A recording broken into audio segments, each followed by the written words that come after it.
Hi friends, Indian കോൺസ്റ്റിറ്റ്യൂഷനെ പറ്റിയാണ് നമ്മൾ ഇന്ന് നോക്കാൻ പോകുന്നത്. ഇന്ത്യൻ ഭരണഘടന എന്ന് പറയുന്നത് ഒരു വലിയ ടോപ്പിക് ആയതുകൊണ്ട് തന്നെ നമ്മൾ ഇന്ന് അതിൻ്റെ ബേസിക് ആയിട്ടുള്ള കാര്യങ്ങളാണ് ഡിസ്കസ് ചെയ്യാൻ പോകുന്നത്. ഈ വീഡിയോ നിങ്ങൾക്ക് ഇഷ്ടപ്പെടുകയാണെങ്കിൽ ലൈക്ക് ചെയ്യാനും ഷെയർ ചെയ്യാനും സബ്സ്ക്രൈബ് ചെയ്യാനും മറക്കരുത്. സബ്സ്ക്രൈബ് ചെയ്യുമ്പോൾ അടുത്തുള്ള ബെൽ ബട്ടൺ കൂടി പ്രസ് ചെയ്യാൻ മറക്കരുത്. ഭരണഘടന എന്ന് പറഞ്ഞാൽ രണ്ട് തരത്തിലാണുള്ളത്. ഭരണഘടന റിട്ടൺ ആയിട്ടും അൺറിട്ടൺ ആയിട്ടുമുണ്ട്. റിട്ടൺ കോൺസ്റ്റിറ്റ്യൂഷൻ്റെ ഉദാഹരണങ്ങളാണ് അമേരിക്ക, ഇന്ത്യ.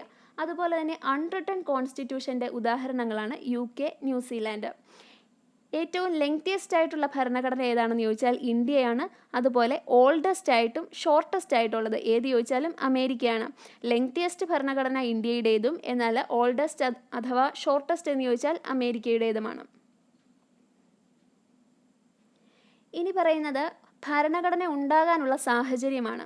അപ്പം ഇന്ത്യക്കൊരു ഭരണഘടന വേണമെന്ന് ആദ്യം പ്രപ്പോസ് ചെയ്തത് ക്യാബിനറ്റ് മിഷനാണ് പ്രപ്പോസ് ചെയ്തത്. മാർച്ച് 24, 1946 ക്യാബിനറ്റ് മിഷൻ ഇന്ത്യയിലെത്തുന്നത്. മാർച്ച് 24, 1946 ക്യാബിനറ്റ് മിഷൻ ഇന്ത്യയിലെത്തുന്നത്. ഇതിൻ്റെ മെമ്പേഴ്സ് ആയിരുന്നു Pethick Lawrence, Stafford Cripps, AV Alexander. Pethick Lawrence, Stafford Cripps, AV Alexander ഇവരായിരുന്നു ഇതിൻ്റെ മെമ്പേഴ്സ്. പെത്വിക് ലോറൻസ് ആയിരുന്നു ഇതിൻ്റെ ഹെഡ്. സ്റ്റഫേർഡ് ക്രിപ്സും AV അലക്സാണ്ടറുമാണ് മറ്റ് മെമ്പേഴ്സ്.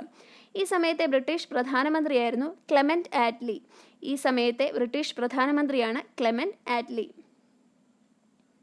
ഇന്ത്യൻ ഭരണഘടനയെ പറ്റി ഡിസ്കസ് ചെയ്ത INCയുടെ സെഷൻ ഏതാണെന്ന് ചോദിച്ചാൽ ഫൈസാപൂർ സെഷൻ. 1936 ഫൈസാപൂർ സെഷനിൽ വെച്ചാണ് ഭരണഘടനയെ പറ്റി പറയുന്നത്. ഇതിൻ്റെ പ്രസിഡന്റ് ജവഹർലാൽ നെഹ്റു ആണ്. ഇനി ഈ ഭരണഘടന രൂപീകരിക്കാൻ വേണ്ടിയിട്ടൊരു കോൺസ്റ്റിറ്റ്യൂവൻ്റ് അസംബ്ലിയെ രൂപീകരിച്ചു. ഇത് രൂപീകരിച്ചത് എന്നാണ്, അല്ലെങ്കിൽ ഇതിൻ്റെ ഇനാഗുറേഷൻ എന്നാണ് എന്ത് ചോദിച്ചാലും ഡിസംബർ 9, 1946. അപ്പം കോൺസ്റ്റിറ്റ്യൂവൻ്റ് അസംബ്ലി ഫൗണ്ട് ചെയ്തത് എന്നാണെന്ന് ചോദിച്ചാൽ ഡിസംബർ 9, 1946. ഇതിൻ്റെ ടെമ്പററി ആയിട്ടുള്ള ചെയർമാൻ ഡോക്ടർ സച്ചിദാനന്ദ സിൻഹയായിരുന്നു. പെർമനൻറ്റ് ചെയർമാൻ ആരാണെന്ന് ചോദിച്ചാൽ ഡോക്ടർ രാജേന്ദ്ര പ്രസാദാണ്. 1946 ഡിസംബർ 11 രാജേന്ദ്ര പ്രസാദിനെ പെർമനൻറ്റ് ചെയർമാനായിട്ട് എടുക്കുന്നത്. ഇതിൻ്റെ എത്ര ഡെലിഗേറ്റ്സ് ഉണ്ടായിരുന്നെന്ന് ചോദിച്ചാൽ 389 പേരായിരുന്നു ഈ കോൺസ്റ്റിറ്റ്യൂവൻ്റ് അസംബ്ലിയിൽ ഉണ്ടായിരുന്ന മെമ്പേഴ്സ് അല്ലെങ്കിൽ ഡെലിഗേറ്റ്സ്. ഇതിൻ്റെ legal adviser of constituent assembly എന്താണ്? നിയമ ഉപദേഷ്ടാവ് ആരാണ്? BN റാവോ ആയിരുന്നു legal adviser. Architect of Indian constitution എന്നറിയപ്പെടുന്നത് BR അംബേദ്കർ ആണ്. എല്ലാവർക്കും അറിയാവുന്നതാണ്. Architect of Indian constitution BR Ambedkar ആണ്. ഒബ്ജക്റ്റീവ് റെസൊല്യൂഷൻ പാസ്സാക്കിയത് 1947 ജനുവരി 22 ഡ്രാഫ്റ്റിംഗ് കമ്മിറ്റി. നമുക്കറിയാം ഈ കോൺസ്റ്റിറ്റ്യൂവൻ്റ് അസംബ്ലിയിൽ ഒരുപാട് കമ്മിറ്റികൾ ഉണ്ടായിരുന്നു. അതിനകത്ത് ഏറ്റവും പ്രധാനപ്പെട്ട ഒരു കമ്മിറ്റിയാണ് ഡ്രാഫ്റ്റിംഗ് കമ്മിറ്റി. ഡ്രാഫ്റ്റിംഗ് കമ്മിറ്റിയെ അപ്പോയിൻറ്റ് ചെയ്തത് 1947 ഓഗസ്റ്റ് 29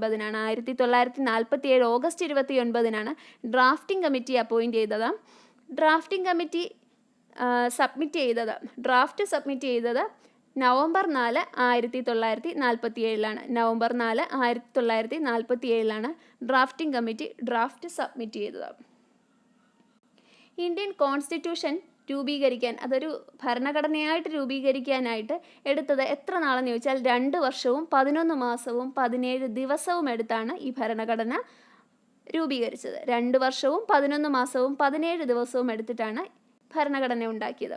ഇന്ത്യൻ കോൺസ്റ്റിറ്റ്യൂഷൻ അഡോപ്റ്റ് ചെയ്തതെന്താണെന്ന് ചോദിച്ചാൽ 26 നവംബർ 1949 26 നവംബർ 1949 ഇന്ത്യൻ കോൺസ്റ്റിറ്റ്യൂഷനെ അഡോപ്റ്റ് ചെയ്തത്. ഈ ദിവസം തന്നെയാണ് കോൺസ്റ്റിറ്റ്യൂഷൻ ഡേ അഥവാ നാഷണൽ ലോ ഡേ എന്ന് അറിയപ്പെടുന്നത്. കോൺസ്റ്റിറ്റ്യൂഷൻ ഡേ അഥവാ നാഷണൽ ലോ ഡേ എന്നറിയപ്പെടുന്നത് 26 നവംബർ ആണ്. ഇന്ത്യൻ കോൺസ്റ്റിറ്റ്യൂഷൻ നിലവിൽ വന്നത് അഥവാ കെയിം ഇൻ ടു ഫോഴ്സ് എന്ന് ചോദിച്ചാൽ ജനുവരി 26, 1950 ജനുവരി 26 ഭരണഘടന നിലവിൽ വരുന്നത്. എന്നാൽ ഇത് അഡോപ്റ്റ് ചെയ്തതെന്ന് ചോദിച്ചാൽ നവംബർ 26. ഇനിയും ഇതിൻ്റെ പെക്യൂലിയാരിറ്റീസ്, ഇന്ത്യൻ ഭരണഘടനയുടെ പ്രത്യേകതകൾ.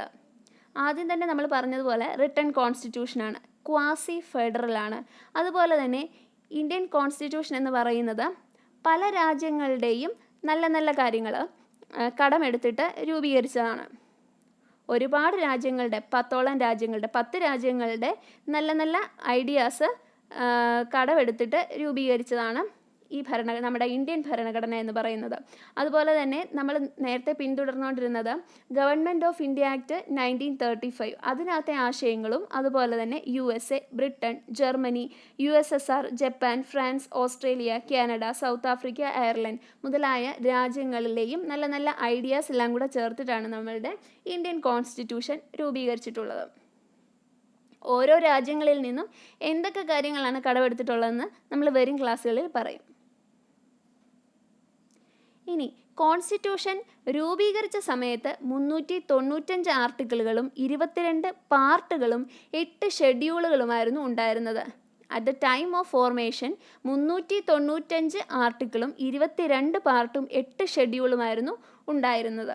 എന്നാൽ ഇപ്പോൾ അത് 448 ആർട്ടിക്കിളും 25 പാർട്ടും 12 ഷെഡ്യൂളുമായിട്ട് മാറിയിട്ടുണ്ട്. ഇപ്പോഴത്തെ ചോദിച്ചാൽ 448 ആർട്ടിക്കിളും 25 പാർട്ടും 12 ഷെഡ്യൂളുമായിട്ട് മാറിയിട്ടുണ്ട്.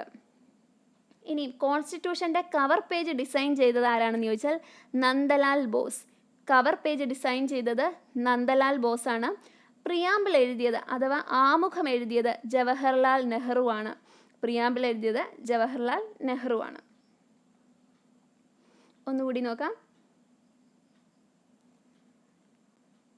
റിട്ടൺ കോൺസ്റ്റിറ്റ്യൂഷൻ്റെ ഉദാഹരണങ്ങളാണ് അമേരിക്ക, ഇന്ത്യ. അൺറിട്ടൻ്റെ ഉദാഹരണങ്ങളാണ് UK, ന്യൂസിലാൻഡ്. ഏറ്റവും ലെങ്തിയസ്റ്റ് ആയിട്ടുള്ള ഭരണഘടന ഇന്ത്യയുടേതാണ്. ഓൾഡസ്റ്റും ഷോർട്ടസ്റ്റും അമേരിക്കയുടേതാണ്. ഇനി ക്യാബിനറ്റ് മിഷനാണ് ഇത് പ്രപ്പോസ് ചെയ്തത്. മാർച്ച് 24, 1946 ക്യാബിനറ്റ് മിഷൻ ഇന്ത്യയിലെത്തുന്നത്. പെത്വിക് ലോറൻസ് ആയിരുന്നു ഇതിൻ്റെ ഹെഡ്. സ്റ്റഫോർഡ് ക്രിപ്സും AV അലക്സാണ്ടറും പെത്വിക് ലോറൻസുമാണ് ഇതിൻ്റെ മെമ്പേഴ്സ്. ബ്രിട്ടീഷ് പ്രധാനമന്ത്രി ആ സമയത്തത് ക്ലെമന്റ് ആറ്റ്ലി ആയിരുന്നു. INC സെഷൻ ഫൈസാപൂർ സെഷൻ 1936 വെച്ചാണ് ഇതിനെപ്പറ്റി ഡിസ്കസ് ചെയ്യുന്നത്. ജവഹർലാൽ നെഹ്റു ആയിരുന്നു ഇത് പ്രിസൈഡ് ചെയ്തത്. ഇനി ഇതിനു വേണ്ടി കോൺസ്റ്റിറ്റ്യൂവൻ്റ് അസംബ്ലി രൂപീകരിച്ചു ഭരണഘടന ഉണ്ടാക്കാൻ വേണ്ടി. അത് 1946 ഡിസംബർ 9 ഇനാഗ്രേഷൻ നടന്നത്. ഇതിൻ്റെ പെർമനൻ്റ് ചെയർമാൻ രാജേന്ദ്ര പ്രസാദും ടെമ്പററി ചെയർമാൻ ഡോക്ടർ സച്ചിദാനന്ദ സിൻഹയുമായിരുന്നു. എന്നാൽ പെർമനൻ്റ് ചെയർമാനെ തിരഞ്ഞെടുത്തത് 1946 ഡിസംബർ 11. മൊത്തം 389 ഡെലിഗേറ്റ്സ് ആയിരുന്നു ഉണ്ടായിരുന്നത്. ഇതിൻ്റെ നിയമ ഉപദേഷ്ടാവ് BN റാവോ ആയിരുന്നു. വർഷങ്ങൾ മാത്രം നമ്മൾ നോക്കുകയാണെങ്കിൽ ഫൗണ്ട് ചെയ്തത് കോൺസ്റ്റിറ്റ്യൂവൻ്റ് അസംബ്ലി ഫൗണ്ട് ചെയ്തത് ഡിസംബർ 9, 1946 ചെയർമാനെ പെർമനൻ്റ് ചെയർമാനെ ഇലക്ട് ചെയ്തത് 1946 ഡിസംബർ 11. അതുപോലെ തന്നെ ഒബ്ജക്റ്റീവ് റെസൊല്യൂഷൻ പാസ്സാക്കിയത് 1947 ജനുവരി 22. ഡ്രാഫ്റ്റിംഗ് കമ്മിറ്റി അപ്പോയിൻറ്റ് ചെയ്തത് 1947 ഓഗസ്റ്റ് 29.